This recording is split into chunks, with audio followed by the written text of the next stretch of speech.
Hello students, ninth English. See on page number 117, unit number 4.5. The name of the lesson is the last lesson. We have discussed warming up and chit chat activity in the last video. Now we are going to learn actual lesson.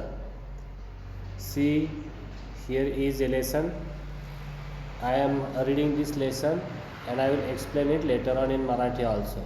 Okay, see the last lesson. What is the meaning of this sentence in Marathi? The last, शेवटचा पाठ किंवा शेवटचा धडा अशा अर्थी. बघूया. I started for school very late that morning and was in great dread of a scolding, especially because M. Hamel had said that he would question us on participles, and I did not know the first word about them. For a moment, I thought of running away and spending the day out of doors. It was so warm, so bright. The birds up were chirping at the edges of the woods, and in the open field back of the sawmill, the Prussian soldiers were drilling. See. Then, before going to learn this lesson, we have to find out the answers of these questions. या दोन प्रश्नांची उत्तरे हे आपल्याला पॅसेजमधून शोधायचे आहेत. बघा, पहिला प्रश्न आहे की who is the Hamel. Who is M Hamel असा हा प्रश्न आहे. याचं उत्तर आपल्याला शोधायचं आहे या पॅराग्राफमधून की एम हॅमेल कोण आहेत, आणि find the explanation for participles given in the book. आणि या धड्यामध्ये पार्टिसिपल्सबद्दल जे काही त्याचं स्पष्टीकरण दिलेलं आहे ते काय आहे ते शोधायचं आहे. या दोन प्रश्नांची उत्तरं आपल्याला या पॅराग्राफमध्ये या पॅसेजमध्ये शोधायची आहेत. बघूया. I started for school very late that morning. आता लेखक सांगतोय की लेखक लहान होता त्यावेळेसचा हा किस्सा आहे, त्यावेळेची ही गोष्ट आहे की I started for school very late, की मला शाळेला जाण्यासाठी आज खूपच उशीर झाला. व्हेरी लेट दॅट मॉर्निंग म्हणजे सकाळी मला खूपच उशीर झाला शाळेमध्ये निघण्यासाठी. And was in great dread of scolding. आणि आता मला सर रागवतील किंवा शिक्षक मला आता बोलतील, रागवतील, ही मला म्हणजे माझ्या खूप भीती होती. एस्पेशली बिकॉज, कारण M Hamel had said that he would question us on participles, की एम हॅमेलने आम्हाला सांगितलं होतं की आम्हाला ते दुसऱ्या दिवशी शाळेमध्ये पार्टिसिपल्सवरती प्रश्न विचारणार होते. पार्टिसिपल्स म्हणजे सूत्रे किंवा आकृती, सूत्रांवरती आकृत्यांवरती ते दुसऱ्या दिवशी आम्हाला प्रश्न विचारणार होते आणि त्याच्यावरती अभ्यास करून या म्हणून त्याने आम्हाला सांगितलेलं होतं. आणि माझा काय अभ्यास झालेला नव्हता. And I did not know the first word about them. आणि पार्टिसिपल्सच्या पहिल्या अक्षराचा सुद्धा मला अभ्यास झालेला नव्हता. म्हणजे पार्टिसिपल्सबद्दल मला काहीही माहीत नव्हतं, त्याचा मी थोडासुद्धा अभ्यास केलेला नव्हता. मग आता बघा, एम हॅमेल हे प्रश्न विचारणार होते शाळेमध्ये.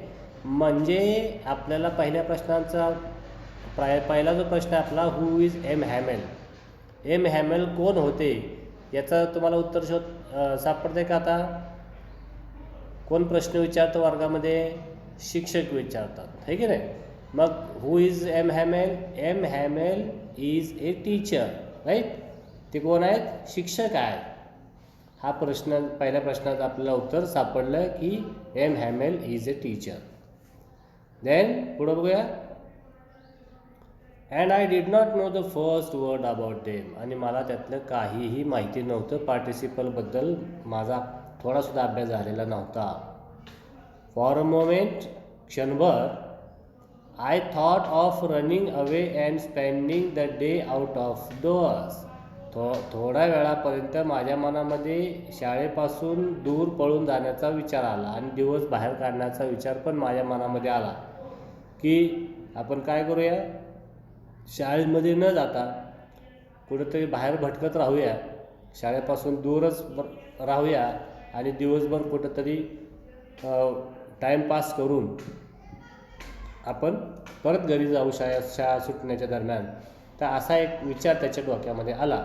मग असा विचार आपल्या डोक्यामध्ये बऱ्याच वेळा येतो की जेव्हा जेव्हा शिक्षक आपल्याला अभ्यास करायला सांगतात आणि आपण अभ्यास करू शकत नाही किंवा आपण अभ्यास केलेला नसतो आणि ज्यावेळी आपल्याला मार खायची किंवा बोलणं खायची भीती वाटते अभ्यास न केल्या कारणानं, आणि त्याच्यामुळं मग आपल्या मनामध्ये येतं की एवढा अभ्यास करण्यापेक्षा मग चला आपण आज गैरहजर राहिलो तर काय होईल, आपली शिक्षा पण वाचेल, सर पण आपल्याला बोलणार नाहीत आणि मारणार पण नाहीत.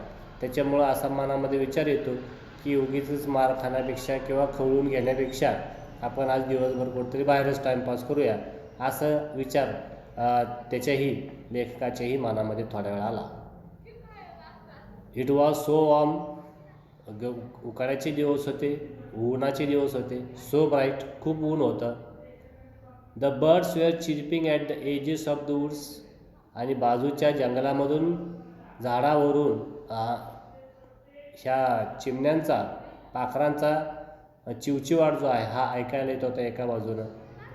And in the open field back of the sawmill the Prussian soldiers were drilling, आणि दुसऱ्या बाजूला एक ओपन फील्ड होती, एक सॉमिल होती, एक लाकडाची त्या ठिकाणी एक कारखाना होता किंवा लाकड गिरणी म्हणू आपण, ती लाकडाची वखार असेल. तर त्याच्या बाजूलाच एक मैदान होतं आणि या मैदानावरती प्रुशियन सैनिक जे आहेत यांचं संचलन या ठिकाणी चालू होतं, drilling.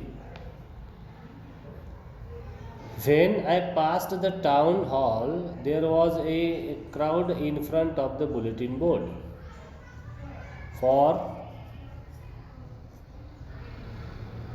When I passed the town hall, there was a crowd in front of the bulletin board. For the last 2 years, all our bad news had come from there. I thought myself, what can be the matter now? बघा, दुसरा paragraph आपण बघतोय की when I pass the town hall there was a crowd in front of the bulletin board.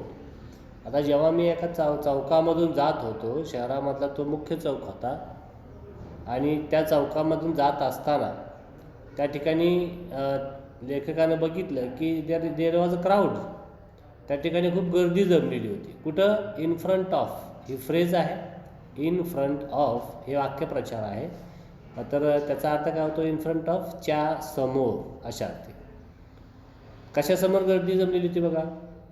There was a crowd in front of bulletin board, म्हणजे त्या town hall म्हणजे त्या चौकामध्ये एक वार्ताफलक होतं, बुलेटिन बोर्ड होतं, आणि ह्या वार्ताफलक समोर खूप मोठी गर्दी होती. फॉर द लास्ट 2 years, आणि मागील 2 वर्षापासून, ऑल आवर बॅड न्यूज, आम्हाला ज्या काही वाईट बातम्या कळल्या होत्या मागच्या 2 वर्षापासून, हॅड कम फ्रॉम देअर, की मागच्या 2 वर्षापासून आम्हाला ह्याच चौकातून किंवा ह्याच बुलेटिन बोर्डवरून आम्हाला सगळ्या वाईट बातम्या कळत होत्या, भेटत होत्या, मिळत होत्या. देन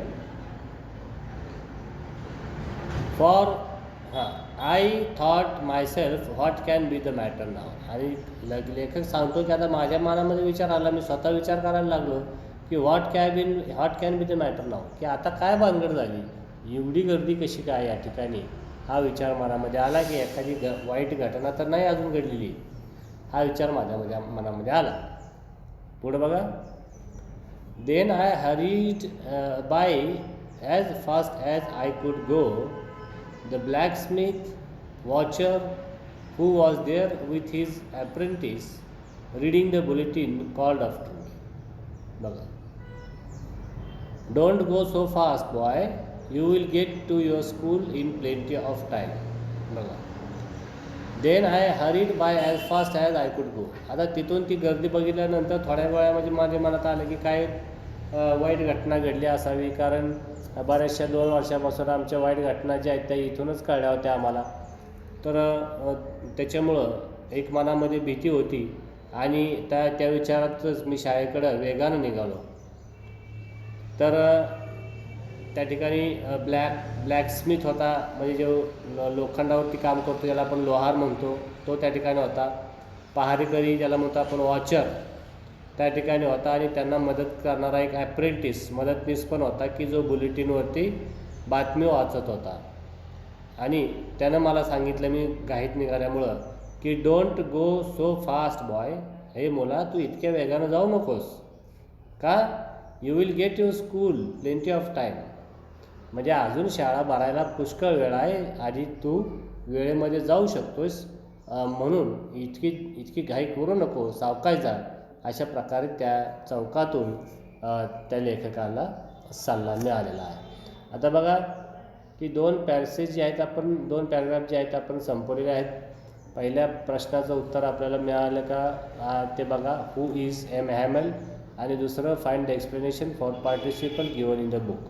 पार्टिसिपलबद्दल जो शब्द, पार्टिसिपल हा शब्द ज्याच्यासाठी आलेला आहे त्याचं स्पष्टीकरणासाठी पुस्तकामध्ये काय स्पष्टीकरण दिलेलं आहे ते तुम्ही लिहायचं आहे, म्हणजे त्या शब्दाचा अर्थ लिहायचा आहे. तर अशा प्रकारे 2 प्रश्नांची उत्तरं द्यायची आहेत आपल्याला. आणि या ठिकाणी जे काही नवीन शब्द असतील ते नवीन शब्द तुमच्यासाठी स्वाध्याय म्हणून तुम्ही हे 10 नवीन शब्द लिहायचे की जे आजपर्यंत तुम्ही वाचलेले नाहीत, आणि त्या 10 शब्दांचे अर्थ डिक्शनरीमध्ये शोधून लिहायचे आहेत आणि लिहून आम्हाला आपल्या व्हॉट्सअप ग्रुपवरती पाठवायचं आहे. तर आपण या ठिकाणी थांबूया. राहिलेला भाग आपण दुसऱ्या तासाला घेऊया, पुढच्या व्हिडिओमध्ये घेऊयात. धन्यवाद. थँक्यू.